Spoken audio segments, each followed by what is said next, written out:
إذا سننتقل إلى مشاركة ثانية، هذه المرة مع الشاعر الموريتاني عبد العزيز حميدو، فليتفضل مشكورا.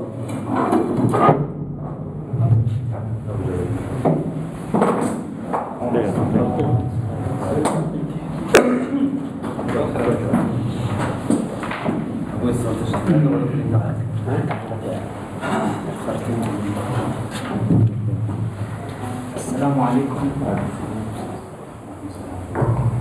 السلام عليكم. مساء الشاعر، مساء الإبداع.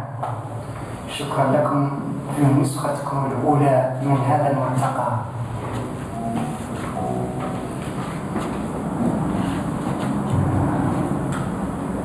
في جمع هذا معكم نحن في يوم الجمعة تذكرت خارج النص محمد أحمد يورا، وهنا تذكرت أبياته: إن الذي جاءه بالوحي جبريل، إن الذي جاءه بالوحي جبريل نال الربيع منه فخرا، نال الربيع منه فخرا وإبريل، ومنه نيل ما قد نيل من مدد، ومنه شيحون نال المد والنيل، ومنه البطحاء قد نالت منزلة ورد عنها على أعقابه الفيل. يا ليتني بها في كل منزلة كان الحبيب بها شما وتقبيل.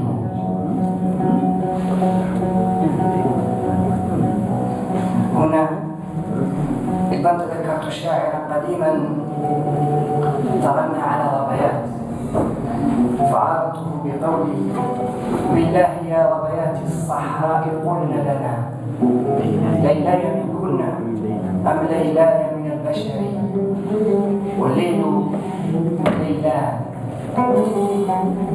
تولهتك عشقا بعمق المدى وكحل الندى وذكر الفكر، يهيم الفؤاد هنا وهناك، وتبقى البلاد ملاك البشر، بصمت حياتي وفني وذاتي، أديم محياك حضن الضرر، أتيه بوجدك نغما وحبا، فيحلو النشيد ويزهو الوتر، يناغي نسيم رباك الهدى، فيرقص جنيها يمشي الأثر، سلام المحبة سلم البرايا، يرتل ما شاء منها السور، بصارا طوالا بكل المقارئ، 7 و10 ويتلوه شاهد من كونه يعيد التدبر فقه العبار. فهذا قديم وهذا حديث، وهذا ببالنا ما قد خطر، ويتلو الإسراء بأحلى مقام.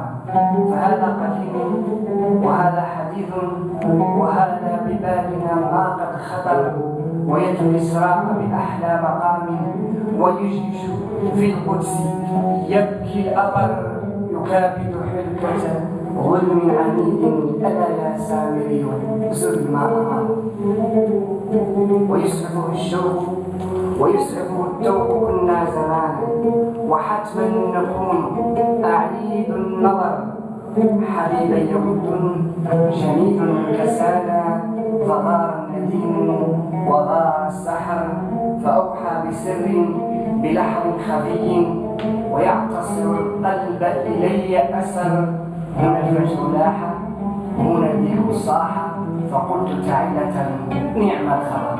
السلام عليكم.